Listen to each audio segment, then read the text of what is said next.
나오실 때 우리 한번 환영하면서 다시 박수하면서 감사하겠습니다.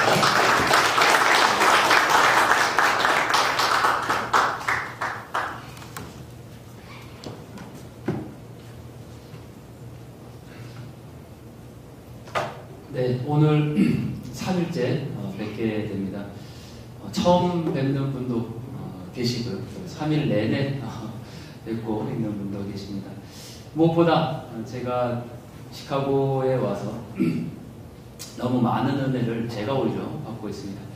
그리고 어제는 특히 우리 집회에 아주 귀한 분이 오셨는데 오늘도 한 분 오셨습니다. 사실 여기 계신 분들이 모두 다 귀하지만 회원장이 왔습니다. 고향이 해주라고 했는데 항해 대주에서 오신 탈북민들이 많지 않습니다. 그런데 그 해주에서 오신 분을 이곳 시카고에서 뵙게 돼서 어제 너무 감격스러웠는데 오늘도 함께하게 됐습니다. 제가 어제 3번의 강의 동안 늘 오늘 합쳐서 북한의 세상에 구름 없으라 노래 모르면 북한에서 온 거 아니다라고 말씀드렸는데 확인할 방법이 없었습니다. 오늘 회원장이 왔으니까 이따가 진짜 맞는지 한번 확인해보도록 하겠습니다.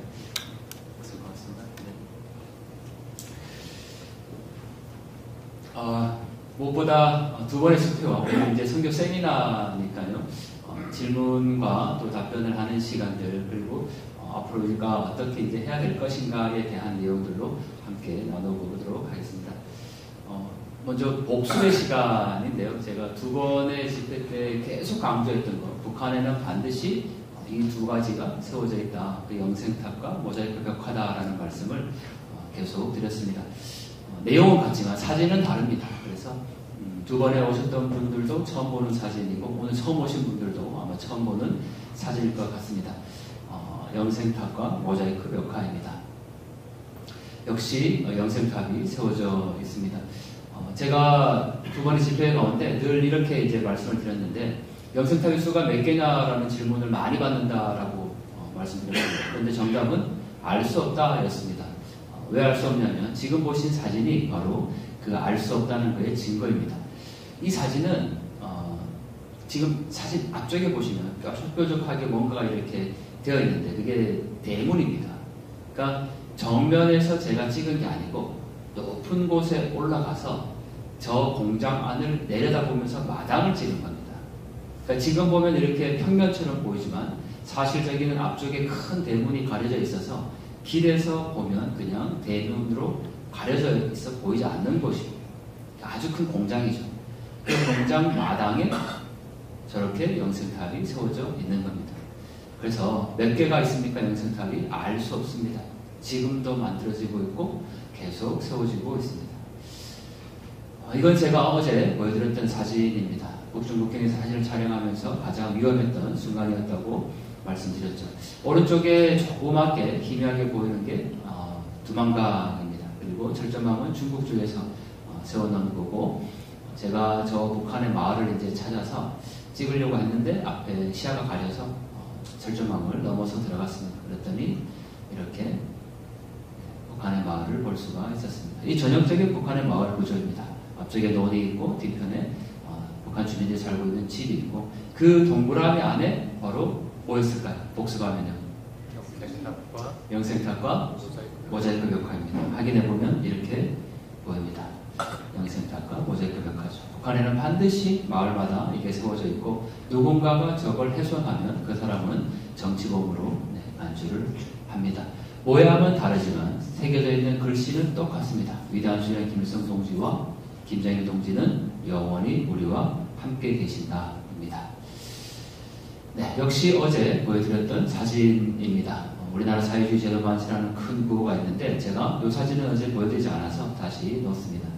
지금 우리나라 사회주의 제도 반세라는 이 구호 속에서 제가 사회주의 부분만 한번 잘라서 보겠습니다. 그러면 이렇게 보입니다. 사자 밑에 빨간색 점 같은 게 보이십니까? 차.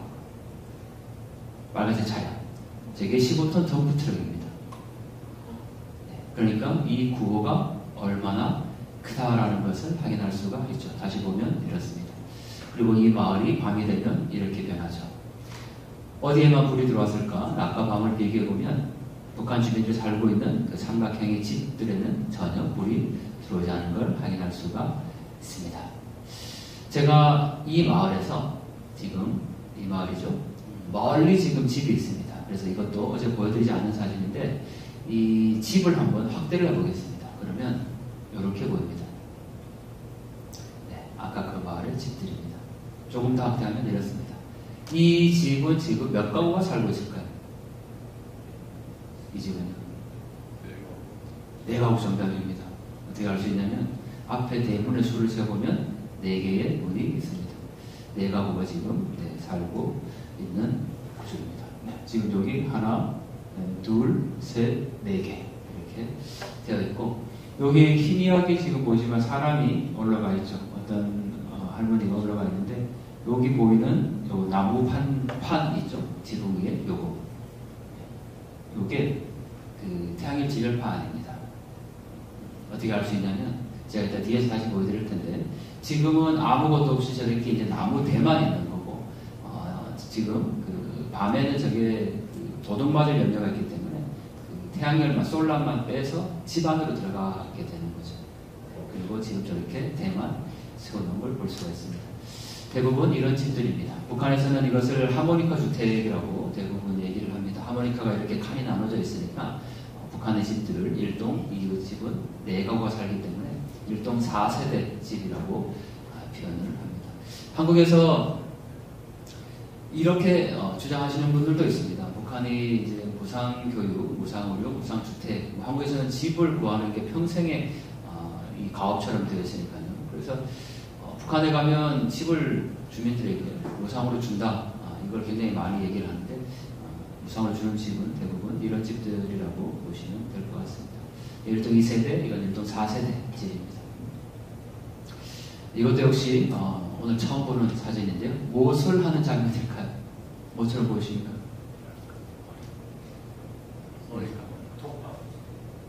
머리 자르는 것. 네, 사실 제가 미국은 아직 잘 경험하지 못했기 때문에 잘 모르는데 한국은 지나가다가 정말 많이 볼 수 있는 게 미장원 미용실입니다.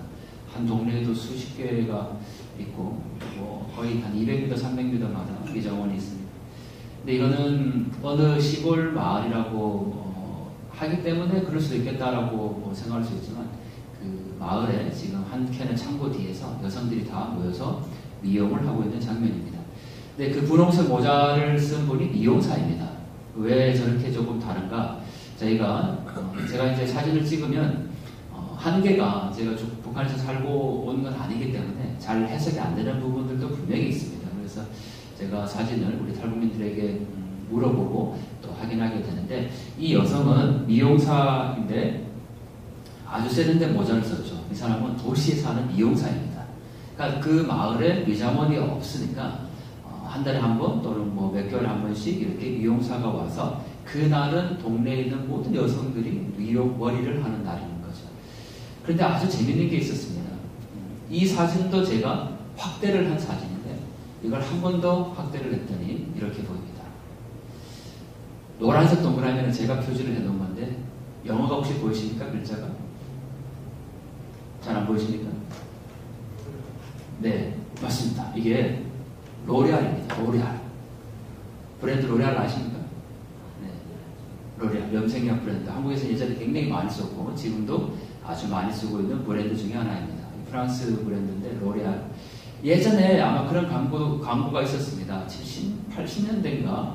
저도 어릴 때 기억인데, 어떤 여성이 나와서, 난 로레알을 써요. 난 소중하니까. 이런 광고 카피가 있었습니다. 그 브랜드입니다, 로레알. 그래서, 이 로레알을 북한에서 직접 사용한다 이렇게 보기보다는 이 가운이 중국을 통해서 북한으로 들어간 걸로 보게 되는 거죠. 그리고 그 옆에 보면 지금 여성이 들고 온 이 미용 도구가 이렇게 있습니다. 파마약도 있고 스프레이도 있고 그렇습니다. 그러니까 이런 모습들을 보면 많은 분들이 이제 북한을 보면서 한국도 그랬다라고 이제 좀 너그럽게 이해를 하시지만 한국이 그랬다는 것은 과거이고 지금의 상황은 북한은 현재라는 사실이죠. 이 농촌 마을에 지금 여성이 와서 미용을 저렇게 해주고 있는 것. 그런데도 뭐 북한에서는 이제 복지나 이런 것들이 잘 되고 있다 또 얘기를 하니까 사실 그런 부분은 아니라는 걸도 확인해 볼 수가 있는 대목이고요.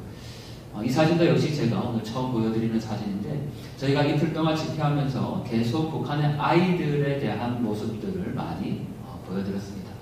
이 사진은 아이들이 압록강에 나와서 지금 물을 길러가는 모습입니다. 보시면 다 통을 들고 있고 물을 길러서 이게 사실 먹는 식수는 아닙니다. 먹는 식수는 제가 어제 보여드렸던 그 통에다가 물을 담아가는 모습이고 이거는 한눈에 봐도 물이 굉장히 탁하게 보입니다. 압록강이 물을 받아서 이걸 뭘 하냐면 그 담임 선생님의 밭에 물을 뿌려주는 일을 하는 겁니다. 그러니까 왜 그러면 담임 선생님 밭에 물을 뿌려줄까? 이게 굉장히 이제 궁금했는데 제가 어제 그 보여드렸던 사진 가운데 장마당 사진이 있었죠. 북한에서는 장마당을 빼고 이제 이야기를 했다고 말씀드렸는데 장마당에 가서 장사를 할 수 없는 사람들이 있습니다. 계층이. 그게 대표적으로 선생님입니다. 그러다 보니까 선생님들께는 북한에서 당국이 조그만하게 밭을 학교 옆에 경작할 수 있도록 떼기밭을 만들어줍니다. 근데 그걸 누가 이제 경작을 해야 되냐면 아이들이 해야 되는 거죠. 그래서 학교를 마치고 저렇게 물을 떠서 옥수밭에 물을 주는 그런 장면들을 또 담을 수가 있었고 이 전형적인 학교의 모습입니다. 지덕체라고 쓰여있는데 뭐 이건 한국에서도 예전에 많이 썼던 표현입니다. 지덕체. 그런데 그때 밑에 보면 경의하는 김정은 장군님의 참된 아들, 딸이 되자라는 구호가 붙어있죠.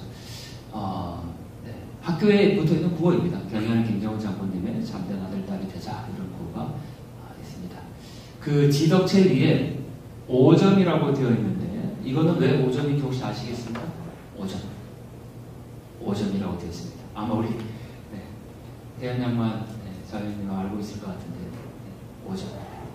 왜 5점이라고 쓰였을까요? 예를 들면 북한 영화나 소설책을 보다 보면 아이가 학교에 갔다가 막 집에 들어오면서 어머니 나 5점 맞았습니다 막 이러고 들어옵니다. 그러면 엄마는 그 아이를 칭찬할까요? 혼낼까요? 칭찬합니다. 5점이 만점입니다. 네, 북한에서 5점이 만점. 근데 우리도 예전에 저도 초등학교 때 수급 2학과 이렇게 5단계로 점수를 매겼던 적이 있습니다.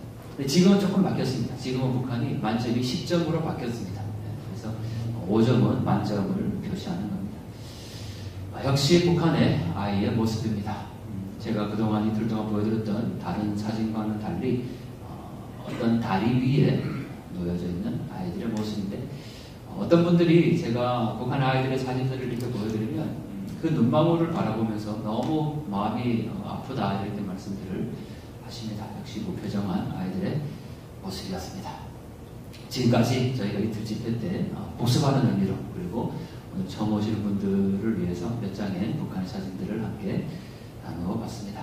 이제 시카고 얘기를 좀 해보겠습니다. 제가 어제 강의 때 통일의 눈으로 지역을 다시 보다라는 책을 썼다고 말씀드렸습니다. 서울, 부산, 또 제주, 병영도, 몽골 이렇게 각 지역마다 통일의 눈으로 그 지역을 다시 보다라는 책을 썼습니다. 시카고에 와서 보니까요. 이제 우리 임 목사님과 함께 통일의 눈으로 시카고를 다시 보다라는 책을 써야 되겠다라고 생각이 듭니다. 야경입니다. 너무 아름다운 시카고 다운타운의 모습이죠.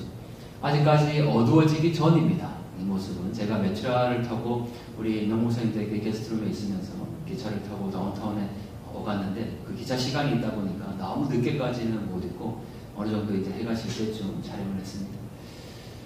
미국이 정말 자유의 나라구나라고 경험했던 것은 바로 이 다운타운에서 제가 본 풍경 중에 하나입니다. 너무 아름다운 빌딩과 또 해질녘에 사람들이 강변에 나와서 자유롭게 그 시간들을 보내고 있는 모습이었습니다.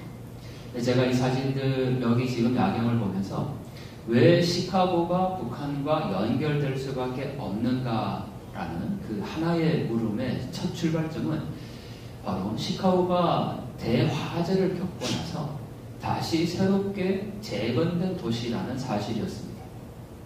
거기에서부터 이 시카고와 북한의 연결점이 가능하다라는 거죠. 우리는 지금 북한을 위해서 기도하고 통일의 그때를 하나님께서 주실 거라고 믿고 함께 마음을 쓰고 있습니다. 북한은 재건해야 하는 곳입니다. 앞서 보셨던 영생탁과 모자이크 벽화 그리고 수많은 김일성, 김정일 동상들과 또 부실하게 지어진 집들 그런 하드웨어적인 부분들을 우리가 재건을 하고 더 중요한 것은 하나님의 복음으로 하나님의 마음으로 북한 주민들을 재건하고 부흥시키는 거죠. 그런 점에서 보면 이 시카고가 대화재를 겪고 나서 이렇게 그 화재에 그 방비할 수 없었던 예전의 모습이 아니라 이제 어떤 화재와 이 자연재해도 끄떡없는 그런 빌딩들을 세우고 도시를 재건했습니다.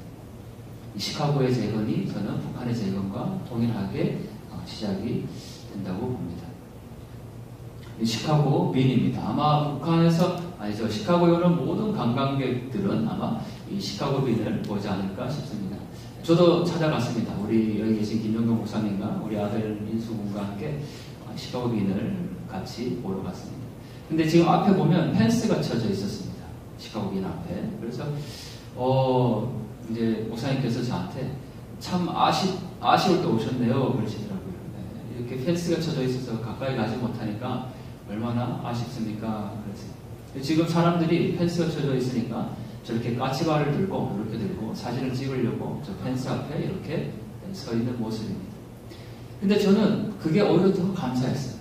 왜냐하면 그 펜스가 없는 시카고 빈은 다음에 제가 와서 언제든지 보면 되지만 저렇게 펜스가 있는 시카고 빈은 수십 년 만에 있는 일이었다는 거죠. 그리고 더 중요한 거는 저 펜스 앞에 서 있는 사람들의 모습들이 마치 제가 임진각에 갔을 때 또는 북중 국경에 갔을 때 철조망 펜스 너머로 북한 땅을 조금이라도 더 보기 위해서 저렇게 까치발을 들고 서 있는 사람들의 모습과 같았습니다. 그래서 지금은 저렇게 저 사진에 보이는 건 우리 김 목사님의 아드님 인수입니다. 인수가 저렇게 까치발을 들고 사진을 찍고 있는 모습인데 저거 외에 정말 미국 사람들이 저렇게 까치발을 들고 시카고 빈을 찍으려고 했던 사진들을 제가 찍었습니다. 그리고 제가 나중에 책에다가 이렇게 쓸 겁니다.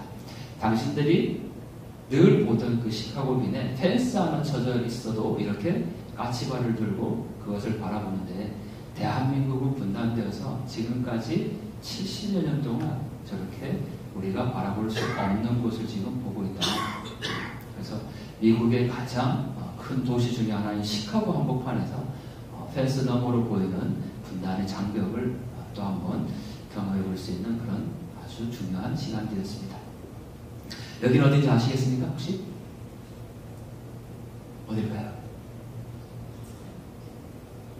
미국의 3대 미술관이라고 얘기하는 시카고 미술관입니다. 제가 오기 전에 시카고 미술관을 꼭 가봐야 되겠다라고 생각해서 갔습니다. 그런데 입장료가 너무 비싸더라고요. 32불인가 그렇습니다.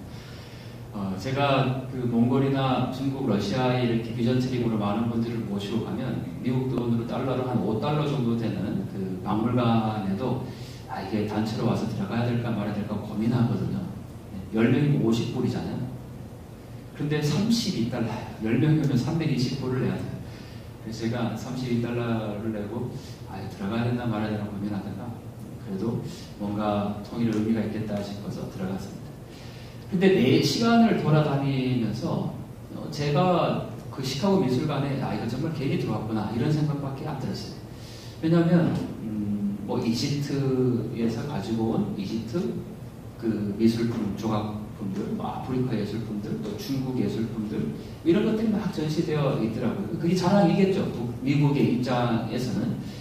그런데 저는 굳이 뭐 중국의 도자기나 그림을 미국 시카고에 와서 그거를 봐야 될 이유는 없었던 거고, 뭐 아주 유명한 고흐의 작품이나 피카소의 작품이 원본이 있긴 있었어요. 그래서 뭐 그거 정도 보는 거 이렇게 크게 감흥은 없었습니다. 그래서 이 4시간의 시간이 다 둘러보는데 4시간 정도 걸렸어요. 너무너무 시간이 좀 아깝기도 하고 돈도 아깝고 막 그런 마음이었어요. 그런데 이 곳은 어디냐면 표를 끊고 제일 먼저 갈 수 있는 곳인데 제가 여기를 그냥 패스하고 밑으로 이제 그냥 들어가게 된 거고 이거는 나오면서 저기에 이제 보게 된 거예요. 4시간 만에. 정작 입구를. 근데 여기에 딱 섰을 때 이 시카고 미술관의 의미가 그 전시되어 있는 작품들의 찾기보다는 그 그 건물 전체의 구조 속에서 뭔가 아주 의미 있는 거에 저한테 인사이트 왔어요. 어떤 느낌이 드십니까? 지금 보시면서. 이게 왜 통일과 연결될 수 있을까요? 사실 아주 단순합니다. 왜 그럴까요? 뭐가 보이십니까? 제가 어제 그 말씀 드렸죠. 저는 안경을 끼고 있지만 통일이라는 렌즈를 하나 더 끼고 세상을 바라본다 이렇게 말씀드렸는데, 여기에 지금 양쪽 계단이 이렇게 내려옵니다. 그리고 여기도 올라가게 되어 있고 이쪽에서도 또 이렇게 양쪽 계단이 있습니다. 모든 것이 여기에서 다 만납니다. 가운데에서. 통일이라는 것은 남한과 북한이 두 개로 갈라져 있어서 서로 마주볼 수 없고 만날 수 없는 것인데, 저렇게 길이 하나로 모여지게 되는 거고 사방 어디에서 올라가도 다 저 가운데 점에서 만나게 되는 거죠. 그래서 이 구조 건축을 설계한 사람이야말로 여기에 어떤 의미를 담았을까 봤더니, 여기가 제가 정확하게 지금 이 단어를 생각이 나지 않는데 그 작품의 이름이 어머니였습니다. 어머니라는 하여튼 작품이 저 가운데 전시되어 있습니다. 제가 늘 주장했던 것이 통일은 엄마다라는 얘기를 많이 그동안 했습니다. 왜냐하면 우리 회원자매가 얘기했지만 지금 이 순간에도 고향에 두고 온 엄마를 그리는 사람들이 많이 있습니다. 우리가 통일되면 고향 땅 갔을 때 맨발로 달려 나올 그 어머니의 마음의, 저는 통일의 마음이라고 생각합니다. 그래서 통일은 늘 엄마다 이렇게 주장하고 또 그런 카피를 썼는데, 저기에 딱 그런 구조가 되어 있었습니다. 양쪽 두 계단이 가운데서 만나고 또 아래에서 가든 옆에서 가든 다 가운데서 만나게 되는 그 작품이 어머니라고 되어 있는 그런 모습이었습니다. 저는 그렇게 해석이 되었습니다. 그래서 4시간 동안 시카고 미술관을 본 모든 정리는 저 한 장의 사진으로 정리가 될 수 있었습니다. 자, 이제 북한의 이야기로 좀 가보겠습니다. 오늘은 제가 시간에 이렇게 쫓기지 않아서 제 이야기를 좀 많이 들을 수 있어서 굉장히 좀 마음이 편합니다. 여러분들 혹시 다갈 아십니까? 다갈, 계란. 북한에서는 계란을 다갈이라고 부릅니다. 지금 여기에 보면 이렇게 되어 있죠. 다갈에도 사상을 저으면 바위를 깰 수 있다. 다갈에도 사상을 저으면 바위를 깰 수 있다. 얼마나 저 한마디에 북한의 모든 정치, 체제, 이념과 사상이 다 녹아져 있습니다. 우리로 표현하면 계란에 사상을 저으면 그걸로 바위를 깰 수 있다는 거죠. 우리 왜 속담에 계란으로 바위치기 이런 표현이 있잖아요. 근데 북한에서는 그게 가능하다라는 거예요. 왜? 사상만 있으면. 그런데 제가 쓴 책 중에 그 김정은의 음악정치라는 책이 있습니다. 이 모란봉 악단이라는 것은 북한에서 김정은이 2012년에 공식적으로 등장하고 나서 가장 먼저 만든 악단이 바로 이 모란봉 악단입니다. 그런데 왜 음악정치를 얘기할 수밖에 없냐면, 김정일이 뭐라고 얘기하냐면 이렇게 얘기합니다. 음악이 때로는 수천 수만의 총포를 대신했고 수백 수천만의 식량을 대신했다, 이렇게 얘기합니다. 그러니까 북한에서 사상을 주입하고 이야기하는데 가장 중요한 정치 선전의 수단 중에 하나가 바로 음악이라는 사실입니다. 그러니까 지금도 북한이 수백 수천의 사람들이 굶어 죽어가고 있고 고난의 행보들 우리가 잘 알고 있었는데, 그것보다 훨씬 더 중요한 게 오히려 식량보다 음악이다, 이렇게 얘기를 합니다. 그리고 김정은은 그 음악 정치를 그대로 승계합니다. 그래서 김정일의 음악 정치를 그대로 받아들여서 본인은 열린 음악 정치다, 이렇게 표현을 합니다. 지금까지 김정은이 만든 악단이 모란봉, 청봉, 삼지연 간현악단, 이런 식으로 지난 10년 동안 계속 이어져 오고 있습니다. 이게 모란봉 악단입니다. 모란봉 악단이 처음 등장했었던 게 2012년 7월입니다. 모란봉 악단이 등장하고 첫 무대를 했을 때 무대에 누가 등장하냐면 이렇게 디즈니 캐릭터가 등장합니다. 그래서 많은 사람들이 김정은이 스위스에서 유학을 했고 등장하자마자 저렇게 디즈니 캐릭터가, 심지어는 그 영화 로키의 주제가가 연주가 됩니다. 그 영화 로키의 한 장면도 역시 무대에 표현이 됩니다. 그래서 많은 분들이 김정은이 스위스에 유학하고 그랬으니 개혁개방으로 나오나 보다라는 기대를 굉장히 많이 했습니다. 근데 그거는 나중에 보면 결국은 음악 정치의 한 부분에 불과했다는 거죠. 영상이 있는데 조금만 보고 가겠습니다. 음악 정치를 잘 표현해주는 부분입니다.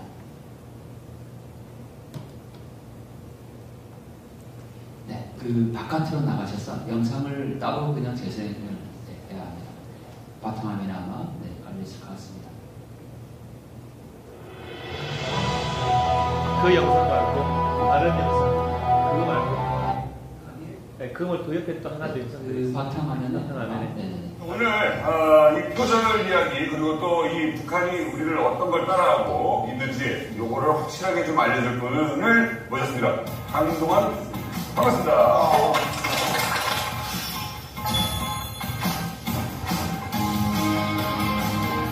사실 보다 교수라는 인사보다는 오늘 덕후로 불려지고 싶고 그래서 제가 너튜브 채널에 통생통사 강동원 TV를 운영하고 있는데 안에서 많은 분들이 통일을 살고 통일을 문제를 하는데 통일을 생각하고 통일만 사랑하는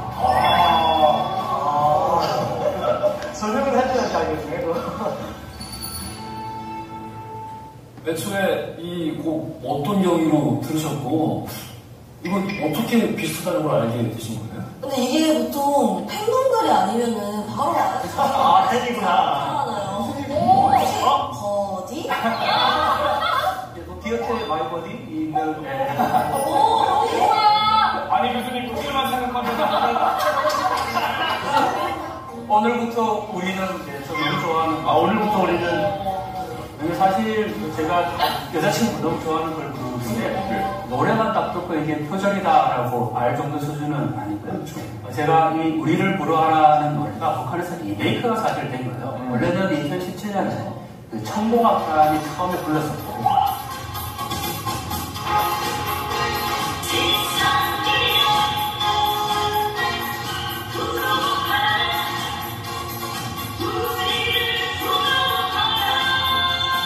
그 리메이크를 한 걸 다시 이번에 정홍남이 리메이크를 했는데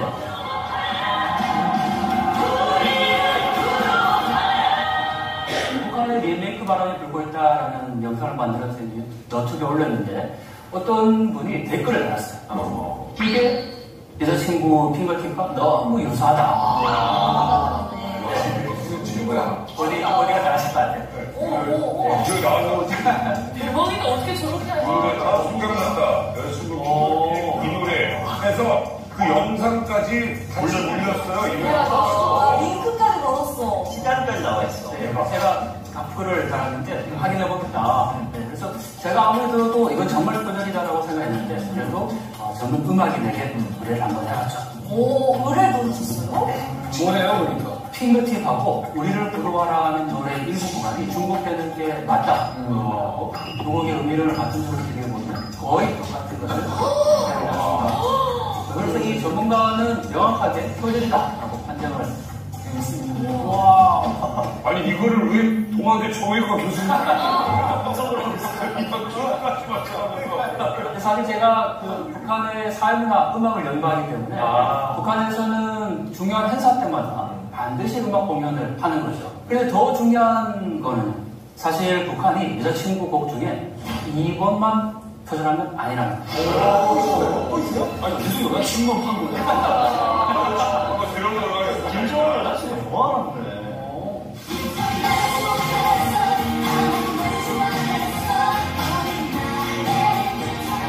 이건 너무 유명하잖아. 이 영간의 이미고. 이건 명곡이죠 진짜. 시간 달렸어. 시간 걸렸어. 그걸 못 들어봤는데? 시간 달렸어.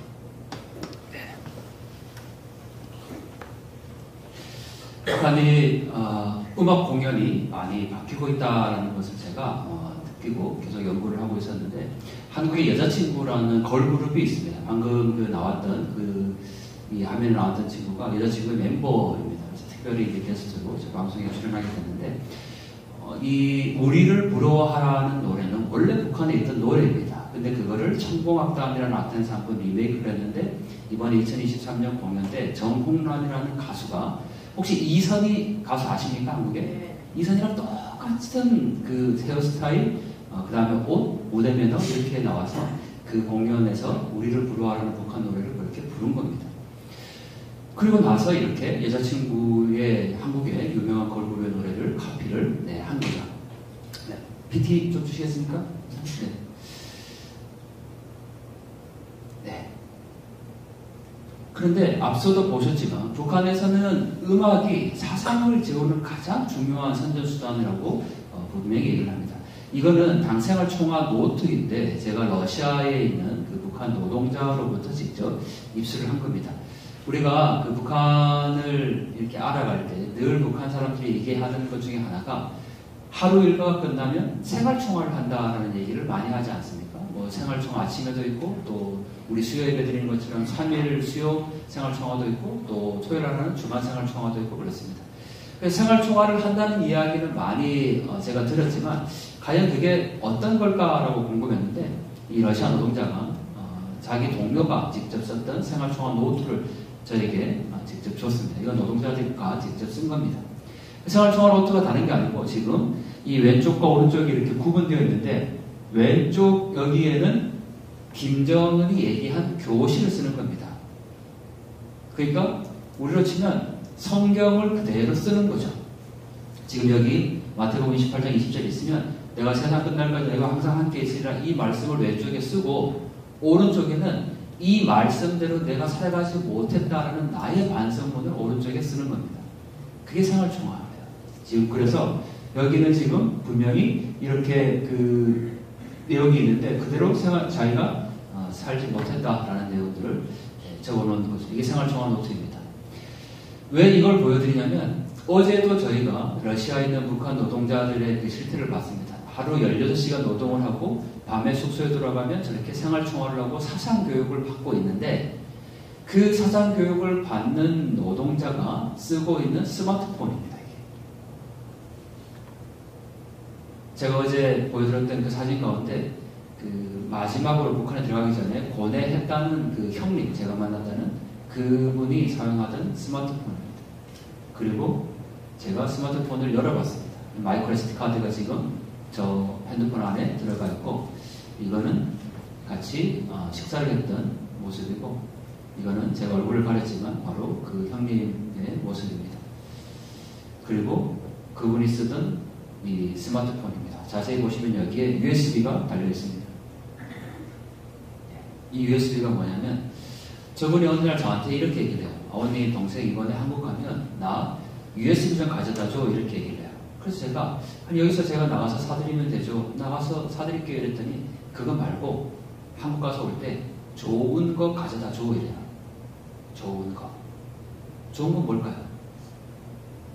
여기서 말하는 좋은 거라는 거는 저 USB 안에 내용을 담아달라는 거예요. 한국의 영화나 드라마 또는 음악 공연과 같은 뮤직비디오를 넣어서 달라는 거죠.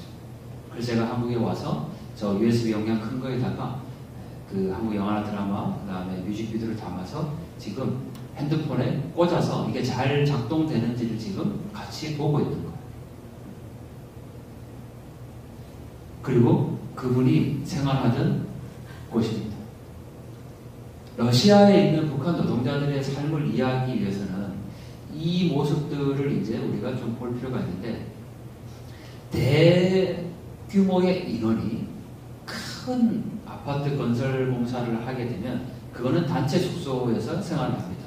그러니까 저 같은 남한 사람과 그분이 만날 수 있는 접촉점은 전혀 없습니다. 그런데 그 100명의 사람이 같이 숙소에서 대형 건설장에 일을 하는데 그 중에 한두 명의 사람이 기술이 아주 좋아요. 이 사람은 혼자 나가서 배선도 볼 수 있고 타일도 붙일 수 있고 뭐 수도도 고칠 수 있고 또 여기 디자인 같은 것도 인테리어도 할 수 있고 모든 능력을 다 갖고 있어요. 그리고 러시아에도 조금 할 수 있어요. 그러면 이 사장이 그 사람에게 이제 청구를 맡깁니다. 너 나가서 일주일 동안 알아서 일해서 돈을 벌어오라는 겁니다. 그럼 이 사람은 혼자 나가서 일주일 동안 무슨 일을 하든 돈을 벌어야 돼요. 대신에 상납금만 잘 바치면 됩니다. 그 돈이 얼마냐면 한 달에 $1,000 정도 돼요. 1,000불 정도. 그 돈은 러시아에서 노동을 해서 벌기에는 굉장히 큰 돈입니다. 근데도 그 100명의 노동자들 중에 서로 그 청구를 나가려고 사장에게 뇌물을 줘요. 제발 나를 좀 내보내주세요. 왜냐하면 100명의 사람들이 아무리 일을 해도 자기에게 돌아오는 거는 거의 몫이 없습니다.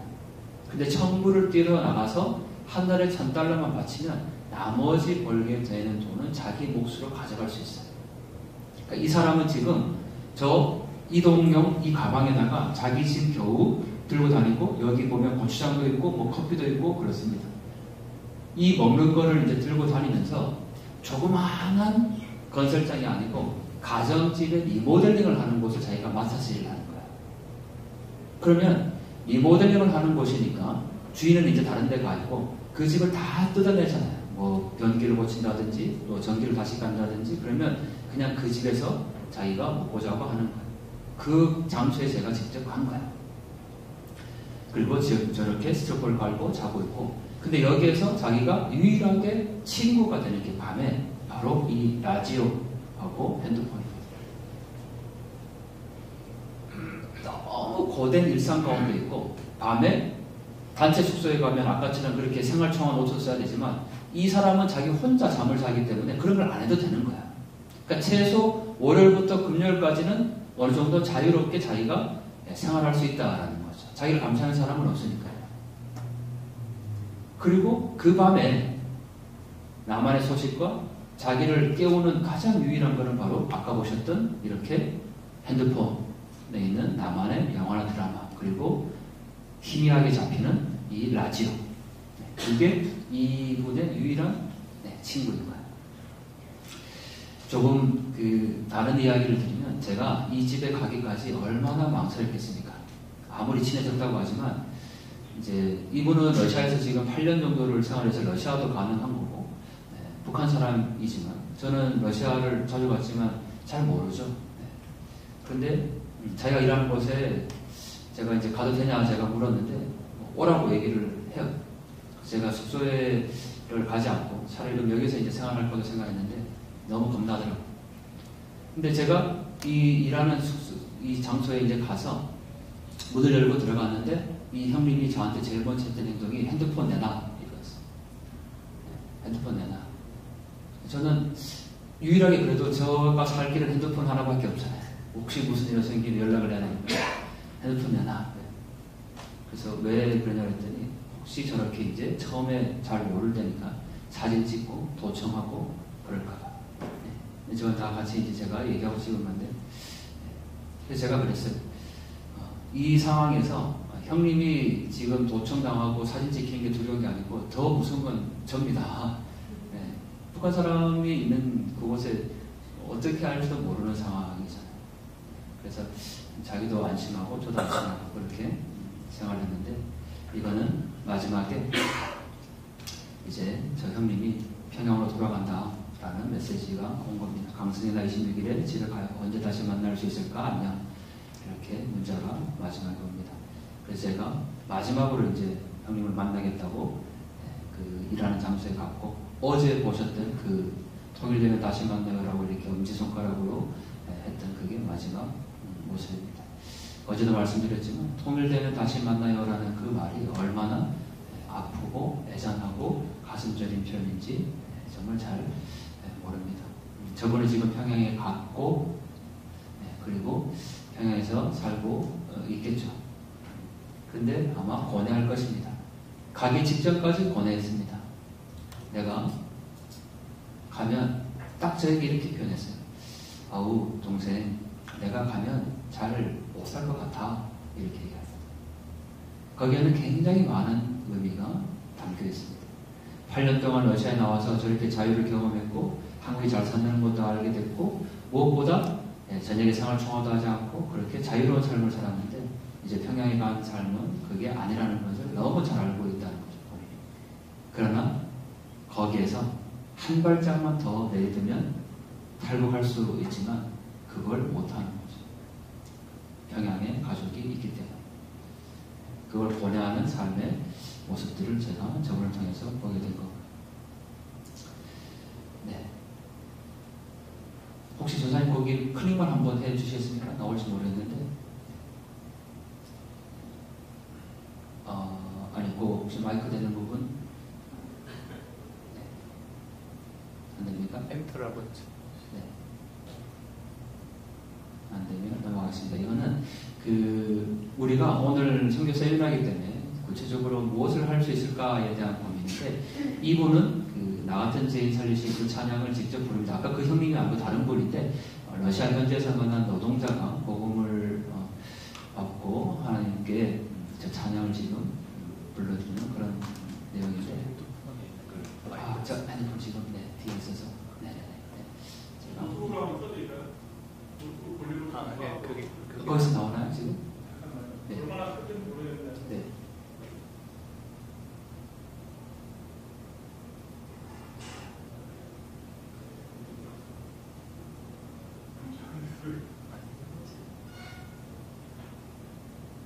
잘 안 들리죠? 네네네. 제가 이따가 핸드폰으로 한번 다시 들려드리겠습니다. 이분을 통해서도 우리가 알 수 있듯이 사람의 생각이 바뀌어지는 과정들이 굉장히 중요한 수단이 있습니다. 그러니까 제가 북한 주민들이 이렇게 표현합니다. 내가 뼛속까지 공산주의였고 붉은색이었는데 남한의 영화나 드라마, 이 노래를 듣고 한순간에 변했다. 이렇게 얘기하시는 분들이 있습니다. 그래서 우리는 어떻게 앞으로 북한의 변화나 선교 전략을 세워갈 것인가에 대한 부분에서 굉장히 중요한 게 바로 미디어입니다. 그리고 북한이 우리가 생각하는 것처럼 그렇게 멈춰있지 않다라는 겁니다. 북한 당국은 끊임없이 위로부터 지금 통제하고 감시하고 억압하고 누르려고 하지만 밑에서부터 북한 주민들이 변화하고자 하는 그 꿈틀거림이 굉장히 강하게 작동하고 있다는 거죠. 그리고 그 수단 중에 하나가 바로 남한의 영화, 드라마, 음악, 미디어입니다. 어떤 상황일까? 지도가 있는데 지도에 보시면 우리 혜원양의 고향도 여기 있죠. 해주. 참 아이러니한 게 남한과 북한의 가장 가까운 지역인데 오히려 저 해주에서 탈북을 하려면 오히려 여기를 다 가로질러서 여기까지 올라가야 된다는 사실이죠. 그래서 북한에서 해주는 남한의 입장에서 보면은 가장 가까운 곳이지만 북한의 입장에서 보면은 가장 안쪽 내륙 지역이라고 표현해요. 왜 그럴까? 지금 우리가 주목하고 있는 지역은 바로 여기입니다. 이 양강도 해산이라는 지역이죠. 이 하살표가 양강도 해산에서 안쪽으로 다 이렇게 뻗어 있습니다. 왜 그럴까? 이 지도는 빨간색으로 점을 친 부분들이 북한에서 한 번이라도 남한의 영상물을 봤다고 증언한 지역들이야. 그러니까 예를 들면 제가 현장이가 해주가 고향인데 북한에 있을 때 남한 드라마 봤어요? 네, 봤어요. 그러면 해주에 빨간색 점을 찍은 겁니다. 신의주 만난 분에게 봤어요? 나 봤어요. 그럼 찍었고. 그래서 점을 이렇게 찍다 보니까 북한 전역에 걸쳐서 남한의 영상물을 봤다는 게 다 확인이 된 겁니다. 빨간색 점들을. 그리고 이제 이거를 이어갔어요. 어떤 질문을 줬냐면 혹시 그냥 혼자만 보지 않고 다른 사람에게 전달했거나 판매한 적이 있습니까? 라고 저희가 질문을 드렸더니 이 양강도 해산에 있는 사람들 여기입니다. 그리고 지금 이 쪽에 신의주 여기에서 그러니까 이 양강도 해산을 중심으로 북한 안쪽 내륙으로 다 하살표가 가더라는 거죠. 그래서 양강도 해산에 사는 사람에게 그러면 어느 지역에 판매했어요? 이렇게 물었더니 뭐 강원도 원산에 가서 팔았다. 그럼 저희가 하살표를 쭉 이렇게 그은 겁니다. 그래서 완성된 지도입니다. 만약에 제가 더 많은 탈북민들과 북한 주민들을 만나서 인터뷰를 진행했다면 더 많은 점들을 찍을 수 있을 거라고 생각됩니다. 어쨌든 이 지도에서 중요한 것은 북한 지역 전역에 걸쳐서 남한의 영화나 드라마, 음악을 듣고 있었다라는 사실이고 그 핵심적인 지역이 바로 양강도 해산이라는 거죠. 여기는 불과 제가 지금 서 있는 곳과 우리 저기 제일 뒤에 있는 곳 정도밖에 암벽강이 되지 않습니다. 굉장히 가깝습니다. 말을 하면 말을 할 수 있을 정도로 가까운 거리입니다. 그리고 북한의 공식 무역은 대부분 신의주와 단동을 통해서 기초로 들어가지만 비공식 교육, 흔히 말하는 밀수는 저 양강도 해산을 통해서 들어갑니다. 그래서 우리가 해산을 주목하는 겁니다. 그 해산 앞에 있는 곳이 장백입니다. 아마 그 장백에서 많은 물자가 들어가고 있습니다. 이 탈북민의 질문을 그대로 옮겨놓은 겁니다. 같이 장사하는 동료의 집이 함흥이었는데 거기에서 남한 드라마를 봤다. 그냥 시간당 돈을 주고 빌려보고 있었고 거기에서 겨울 연가를 봤는데 너무 재밌어서 잠도 자지 않고 봤다 이렇게 얘기를 합니다. 다음 편은 어떻게 될까 하는 마음에서 한국 드라마는 다음 편을 기다리게 한다 이렇게 얘기하죠. 한국 드라마 특징이 뭘까요? 한국 드라마 특징은 가장 재밌을 때 끝납니다. 다음 편을 기대하게 만듭니다. 그래서 미니 시리즈가 늘 뭐 15편, 16편 이렇게 되는 거고 클라이막스가 되면 끝나버리죠. 이분도 그렇게 질문하는 거예요. 다음 편을 기대하면서 기다렸다. 만약에 우리 탈북민을 만났는데 북한에 있을 때 남한 드라마 봤어요?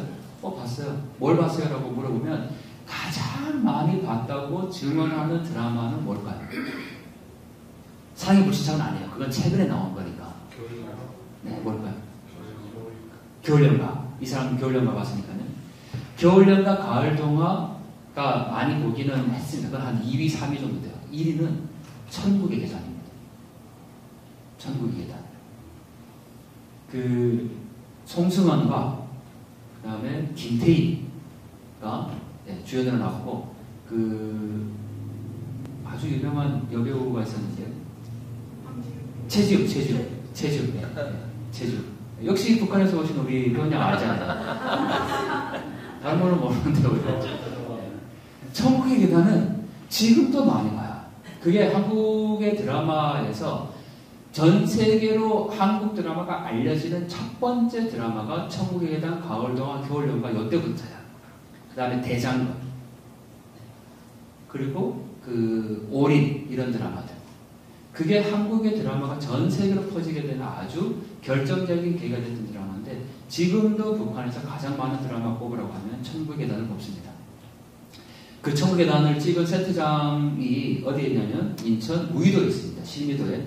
제가 이 한류의 연구를 처음 시작하게 된 계기도 교회에서 수련회를 우리 탈북민들과 함께 갔는데 북한에서 온 우리 회원님 같은 그 청년이었어요. 한 19살 정도 되는 청년이 자기가 북한에서 천국의 계단을 너무 재밌게 봤는데 그거를 찍은 세트장에 지금 와이신이 너무 감격스럽다는 거야. 그래서 제가 그냥 머리를 뒤통수한테 쳤어요. 야, 나도 천국의 계단을 여기서 보지 않았는데 너가 무슨 북한에서 천국의 계단을 봤냐. 상상이 되십니까? 북한에서 천국의 계단을 봤다는 거예요. 10년 전에. 그러니까 제가 그 친구를 만났을 때. 근데 제가 뒤통수를 착 쳤는데 그 옆에 있는 나머지 친구들도 아니 저도 봤습니다. 다 그러는 거예요. 그래서 제가 북한에 나만의 영화나 드라마가 들어가기 시작했구나라는 것을 알고 연구를 시작하게 됐던 계기가 된 거죠. 그런데 놀랍게도 그 천국의 계단을 찍은 세트장이 어디냐면 서울에 가보면 잠실에 롯데월드라는 곳이 있습니다. 거기서 주로 촬영을 했습니다. 그래서 사람들이 이렇게 생각했다는 거죠. 북한 주민들이. 천국이 있다면 저기가 바로 천국이구나. 그 놀이공원이. 그래서 천국이라는 개념을 천국에 대한 드라마를 통해서 사람들이 알기 시작을 했고 이게 북한에서 나만의 영화를 보는 장비들입니다. 그러니까 우리처럼 대형 텔레비전을 놓고 뭐 한가롭게 그냥 자기가 원하는 것을 볼 수 있는 게 아니고 아주 정해진 시간에 남 몰래 모르게 그렇게 봐야 되기 때문에 장비는 점점 소형화되어 가고 있다라는 거죠. 그리고 이것도 일단 넘어가겠습니다. 이게 그 노트텔이라는 장비입니다. 제가 국내에 처음으로 이것을 입수를 해서 소개했습니다. 왜 노트텔이냐면 노트북처럼 똑같이 생겼는데 텔레비전 수신이 되고 이 가운데를 이렇게 뚜껑을 열면 거기 DVD가 들어갑니다.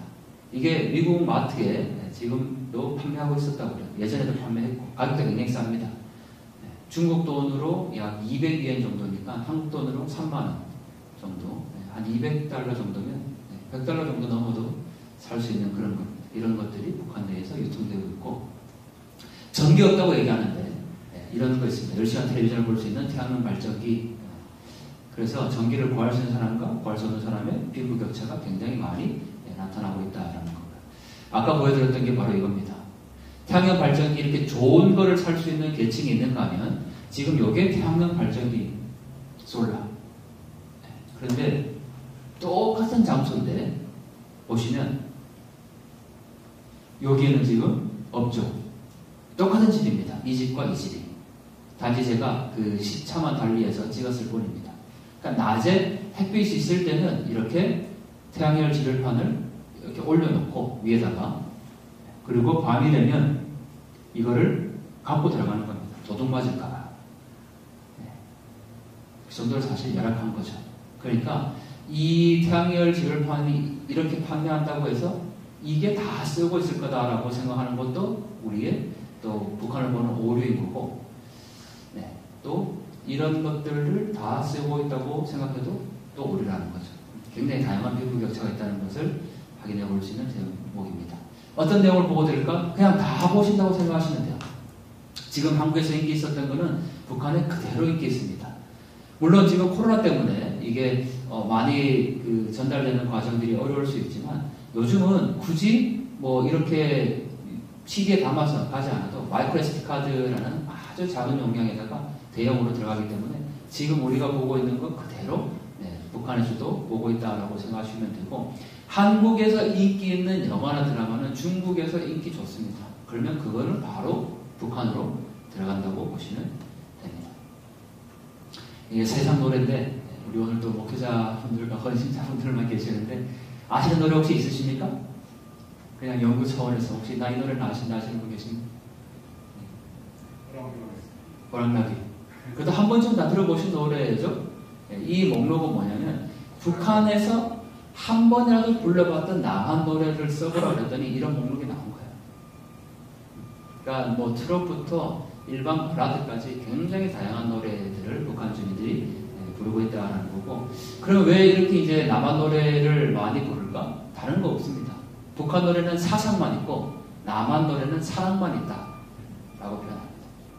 그러니까 늘 북한 노래를 들으면 사상적으로 뭔가를 이렇게 투쟁해야 되고 막 그 군과 같은 그런 노래인데, 남한 노래 한 노래 들으면 인간의 감정을 노래하고 있거든요. 사랑을 담고 있거든요. 그래서 그 노래 한 곡이 북한 주민들에게 표현하는 것처럼 노래 폭탄이다라고까지 표현을 합니다. 우리가 뭐 노래에 대해서, 노래와 찬양은 다르지만 찬양하면서 우리의 마음을 하나님께 드리고 예배로 나아가는 그런 부분과 똑같을 것 같습니다. 그 정도로 이 북한 노래가 많이 사람들이 보고 있고, 이 내용은 지금 성경책인데, 우리 지금 북한에 그 김국기 선교사님을 비롯해서 한국의 그 6분의 선교사와 목사님들이 억류되어 있습니다. 근데 이건 북한 방송입니다. 북한 방송에서 지금 제가 한 장면만 캡처를 한 건데, 그 6분이 어떤 죄를 졌는지를 북한의 공식 방송을 통해서 지금 보여주고 있는 겁니다. 그래서 어떤 죄를 졌느냐, 바로 저렇게 지금 성경책과 그 남한의 영화 드라마가 담긴 USB를 갖고 들어와서 우리 이 북한 내에서, 북조선 내에서 이거를 전달하려고 했다. 그래서 간첩이다. 이렇게 지금 얘기하고 있는 그런 부분입니다. 북한 체제 변화. 저는 뭐 여러 가지 이제 많은 분들이 이런 질문을 하십니다. 과연 미디어가 북한에 영향을 미칠 수 있을까? 이렇게 이제 얘기하지만, 우리 이야기보다는 탈북민의 증언들을 그대로 들어보면 아주 의미가 있죠.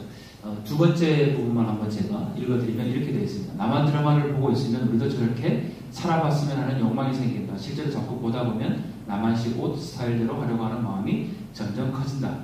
사람이 저런 세상에서 살아봤으면 하는 생각을 가진다는 거죠. 그러니까 영화나 드라마가 그냥 재미로 보는 것이 아니고, 보고 있으면 야, 나도 저런 곳에 가서 한번 살아봤으면 좋겠다 라는 마음이 들고, 그게 어떤 행동의 변화로까지 이어지게 된다는 거죠. 그래서 미디어의 힘을 우리가 볼 수가 있고, 그러면 어떤 컨텐츠를 우리가 북한 주민들에게 보내야 될 것인가? 정책 이슈와 관련된 것도 있고, 남한 사람에 대한 부분도 있고, 자본주의 어떤 체제에 관한 것도 있죠. 왜 남한 사람에 대한 내용을 보내야 되냐면, 북한에서는 늘 그렇게 교육받는 거죠. 남조선 인민들은, 주민들은 썩고 병든 자본주의에 살고 있고 자기만 하는 자본주의 이기적인 인간이다, 이렇게 교육받았는데, 어느 날 드라마를 보니까 사랑할 줄 알고 남을 위해서 희생할 줄 알고 그런 장면들이 나오는 거예요. 그래서 북한 당국이 교육했던 것과는 다른 남한을 체험하게 되는 거고, 그래서 그렇지만 또 필요한 게, 한국은 지금 이걸 못해서 이제 조금 어려움이 있는 건데 밑에 보시면 그 문화예술과 대국적 공존의 모색이죠. 그러니까 그 먹을 수 있는 거는 입입니다. 그리고 영화나 드라마는 들을 수 있는 귀인 거죠. 근데 한국에서는 정책인 성향에 따라서 어떤 정권이 들어서면 자꾸 먹는 것만 보내려고 하고 어떤 정권이 들어서면 자꾸 이렇게 귀를 여는 것만 보내주려고 하는 거죠. 이 두 가지가 다 공존이 필요한 겁니다. 우리는 살아가면서 입으로 먹는 것만 가지고 살아갈 수도 없고 귀로 듣는 것만으로도 안 되고 이 두 가지가 같이 가야 북한 변화에 굉장히 중요한 동력이 될 수 있다라는 거죠. 정리하겠습니다. 이제 밑에 북한 주민들이 남한 드라마를 보면 어떤 변화가 생길까? 북한 당국 선전에서 거짓을 인지하게 된다라는 거죠. 그리고 또 일탈 행위도 증가하게 됩니다. 더 중요한 거는 이 저항 문화가 생기게 됩니다. 저항 문화라는 거는 많은 분들이 이렇게 질문을 하세요. 북한 주민들은 왜 시위를 안 하고 데모를 하지 않나? 라고 하는 질문인데, 그리고 왜 그 혁명이 일어나지 않나? 이런 질문들을 하시는데, 거기까지 가는 과정들인 것 같습니다. 그러니까 지금 이제 북한 주민들이 장마당에서 북한 당국의 통계에 대해서 어느 정도 저항하기 시작해요. 예를 들면 장사한테 빼뜨리면 그거 왜 뺐냐고 이렇게 저항하는 수준까지 됐다는 거죠. 저항 문화. 그리고 한국에서도 예전에 70년대 저는 그 경험이 없는데 왜 그 미니스커트 입고 장발하고 이렇게 이제 했다고 하더라고요. 70년대. 그게 저항 문화입니다. 그러니까 아주 작은 생활 속에서 저항 문화를 자기가 표현하는 게 이게 이제 우리가 사회학에서 얘기하는 저항 문화인데 그게 북한에서 지금 나타나고 있다라고 보고 또 그 상품이 유통되면 뇌물을 줄 수밖에 없거든요. 뇌물을 준다는 것은 어떤 그 틈새가 발생하고 있다는 거죠. 그래서 제가 이렇게 이제 정리를 하는데 여기 지금 보면 그 형광등 불발키기다라고 되어 있습니다. 저기 지금 스위치에 누르면 여기 지금 불이 들어옵니다. 그런데 저 스위치만 누른다고 해서 불이 들어오는 건 결코 아니라는 거야. 뭐가 필요하냐면 지금 보이지 않지만 이 벽면 안에는 전설이 흐르고 있습니다. 북한에서 한류와 미디어의 영향은 저 벽면에 숨겨져 있는 전설의 전기와 같은 역할을 하는 거죠. 어느 순간 북한 주민들이 스위치를 눌렀을 때 그 불이 들어올 수 있도록 만들어주는 게 바로 미디어의 영향이라는 겁니다. 그래서 우리가 북한에 많은 정보와 미디어를 들여보낼 필요가 있다는 거고요. 한 5분 정도에 걸쳐서 저의 그 사회 얘기를 좀 드리고 마치겠습니다. 제가 어제 강의를 드리면서 그 노들돌돔학교와 그 통일문화센터를 짓는 게 저의 소명이다라고 말씀드렸고 또 기도원을 부탁드렸습니다. 어제 나눈 말씀처럼 중국에는 이 신매매를 당한 여성들이 있고 그들의 자녀들이 있습니다.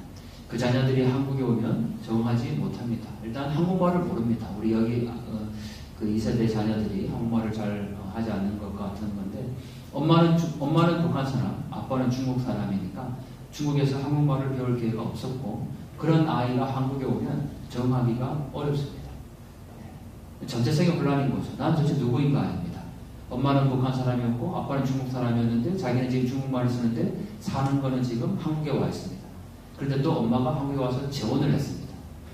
아빠는 또 한국 사람입니다. 난 누군가라는 거죠.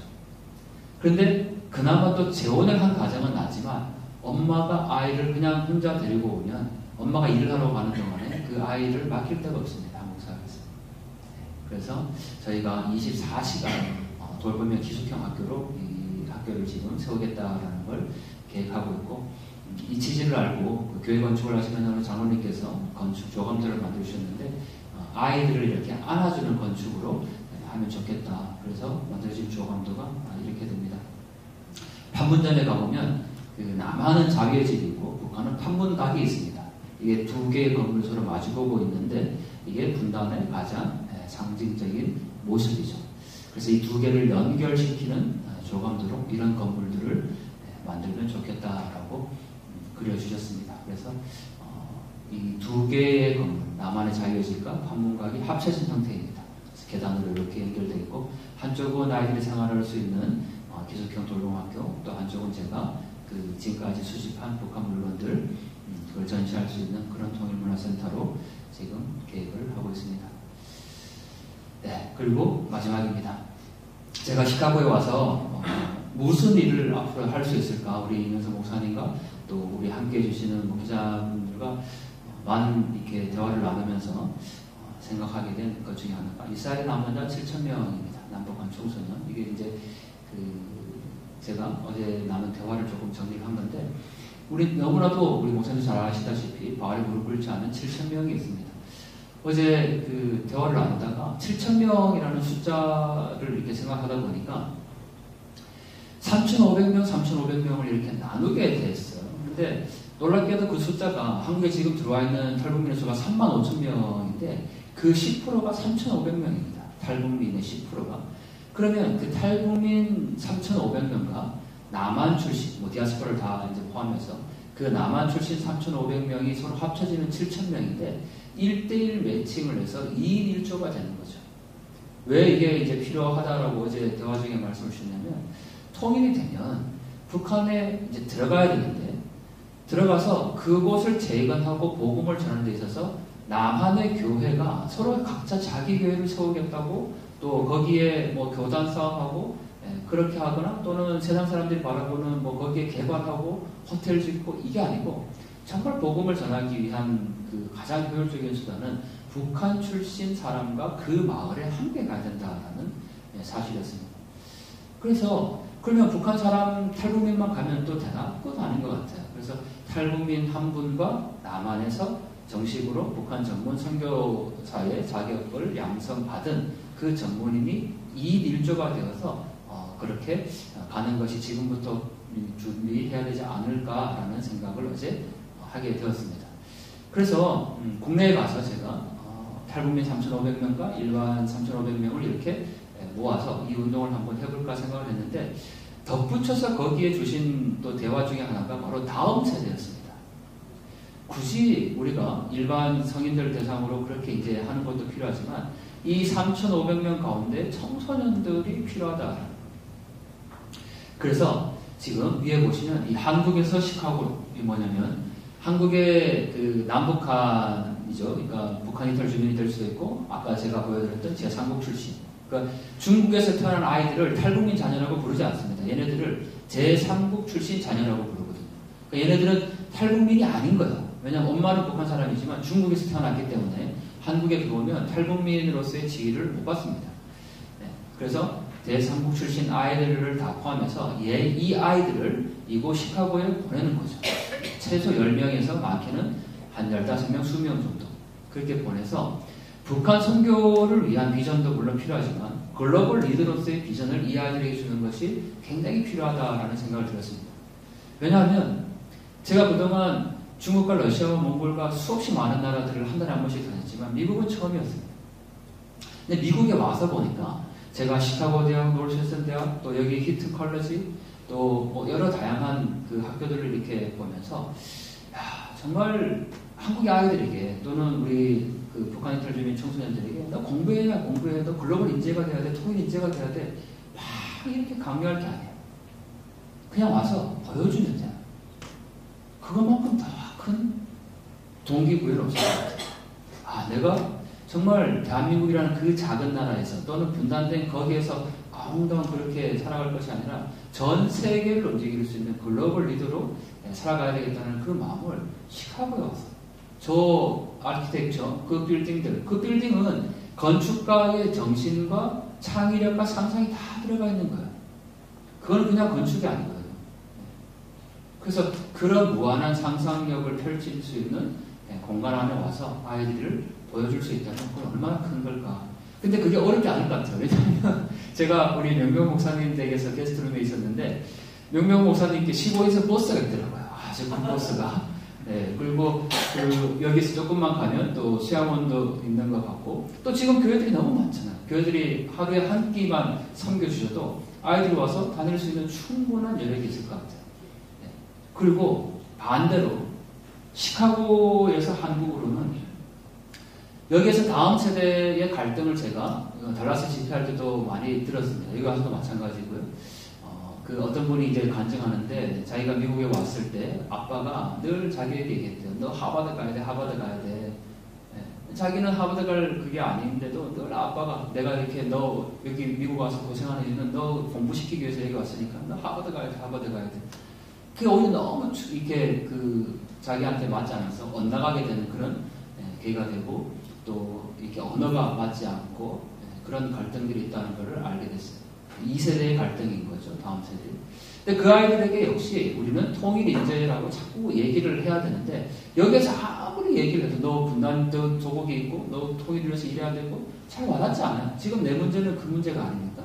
그러니까 이 아이들을 한국에 와서 저희가 지금 그 아이들에게 어제 보셨던 부산 지역의 분단 현장이라든지 또 조국의 어떤 그 미래의 모습이라든지 이런 것들을 보여줄 수 있는 코스가 있는데 그런 것들을 보여주고 또 한 이틀 동안은 수련하면서 정말 왜 조국을 품어야 되는가, 나에게 조국은 무엇인가라는 그런 프로그램들을 하면 될 것 같아요. 이것도 어렵지 않아요. 왜냐하면 저희가 지금 한국에서 한국에 있는 아이들을 대상으로 그런 프로그램들을 하고 있기 때문에 오히려 미국보다 한국이 그게 너무 잘 돼 있죠. 여기는 버스 가기도 어렵지만 한국은 뭐 버스 타고 어디든지 다 갈 수 있는 그런 곳이니까. 그래서 시카고에서 한국으로 아이들을 그렇게 또 오는 프로그램도 하면 아주 좋겠다. 그래서 오늘 이 시간에 이제 우리가 무엇을 할 것인가 구체적으로 북한을 위해서 또 우리 지금 여기 있는 시카고에서 그래서 저는 정리하면 마지막인데 일단 제가 우리 통일연으로 시카고를 다시 보자라는 책을 빠르면 6개월 길면 한 1년 안에 우리 목사님과 같이 책을 쓰고 그 책을 들고 한국에 있는 아이들이 이 시카고를 방문하는 프로그램을 꼭 만들어 보고 싶고 그리고 시카고에 있는 청소년들이 한국으로 오는 프로그램 그게 하나의 우리 그 프로그램으로 지금 계획하고 있고 또 하나는 북한에 미디어가 저렇게 확산된다는 것을 우리가 봤는데 그럼 우리가 과연 앞으로 어떻게 선교해야 될 것인가 이런 부분들 그리고 또 하나의 사역은 어제 제가 잠시 말씀드렸지만 지금 시간이 없는 게 러시아에 있는 사람들이 한국으로 오고 싶어 하는데 방법을 알지 못해서 못 오고 있는 사람들이 많이 있습니다. 제가 어제 잠시 말씀드렸을 때도 사실 이게 이제 방송에 실시간 나가지 않고 있기 때문에 말씀드릴 수 있는 거지만 얼마 전에 러시아에 있는 노동자를 저희가 한국으로 데려왔는데 그 계기가 미디어였습니다. 유튜브를 통해서 서로 연락이 된 거예요. 생전 모르는 그 노동자 한 명을. 그래서 이 미디어가 그 정도로 중요하게 작동되고 있다라는 거니까 우리가 그 부분도 앞으로 선교 전략에서 고민해 볼 부분인 것 같습니다. 네, 제 얘기는 여기까지입니다. 고맙습니다.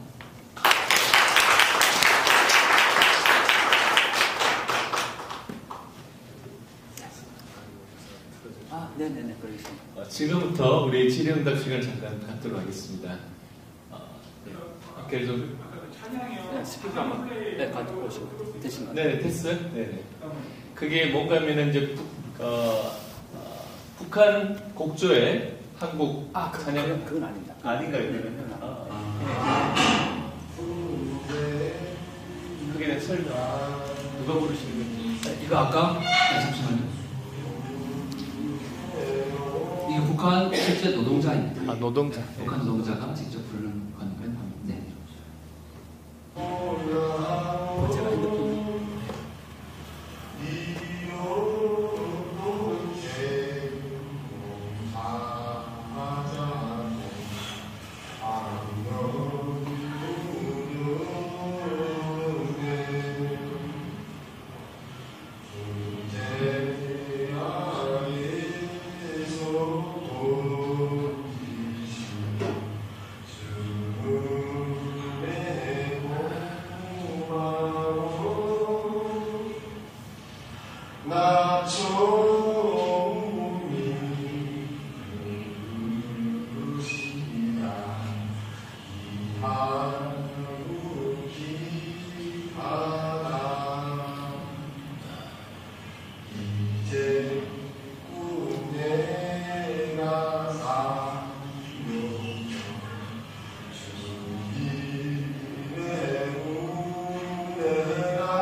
이분은 북한 노동자인데 이 찬양을 저희가 다 외워서 저희하고 같이 이제 불러주시는 겁니다.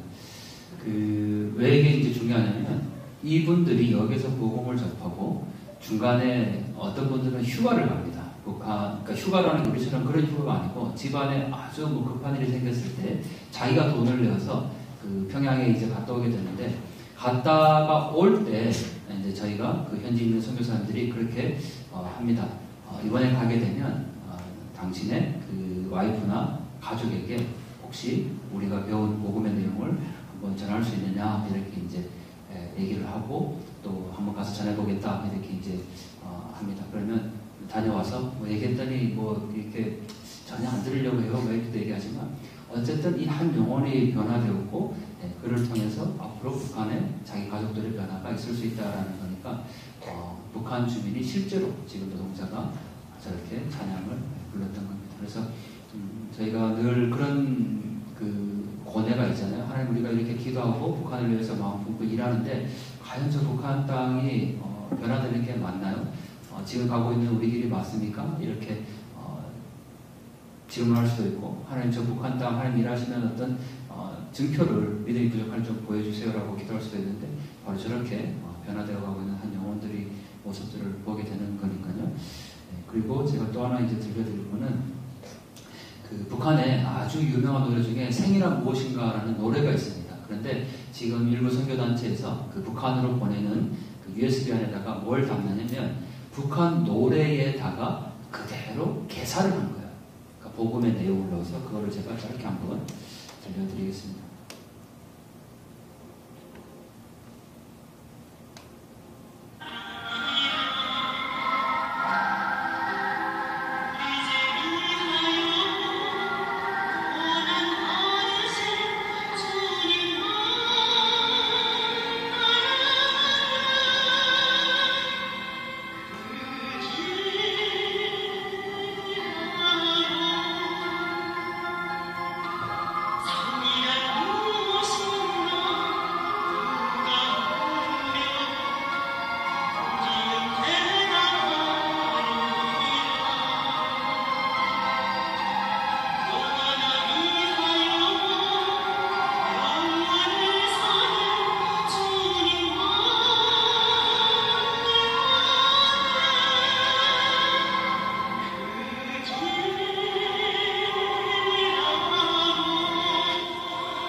이게 이제 생이란 무엇인가라는 북한의 노래인데 아주 유명한 곡입니다. 지금도 리메이크가 되고 있을 만큼 최근에 공연에서도 나온 그런 노래입니다. 그런데 지금 개사를 한 거죠. 생이란 무엇인가 우리 주님 위하여 고난당하신 주님만 기억하는 거다 이렇게 개사를 해서 이렇게 이제 들어가면 북한 주민들에게 익숙한 곡인데 내용은 복음이니까 이런 파일들이 지금 나오고 있고 이거 부른 분도 탈북민입니다.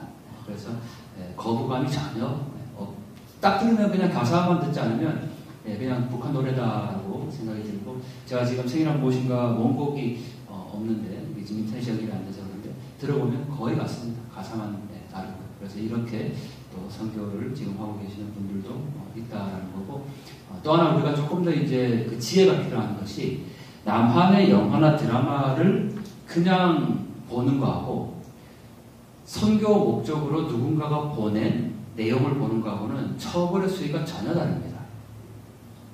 그러니까 단순 시청자와 의도된 시청자를 구분한다는 거예요. 북한 당국이.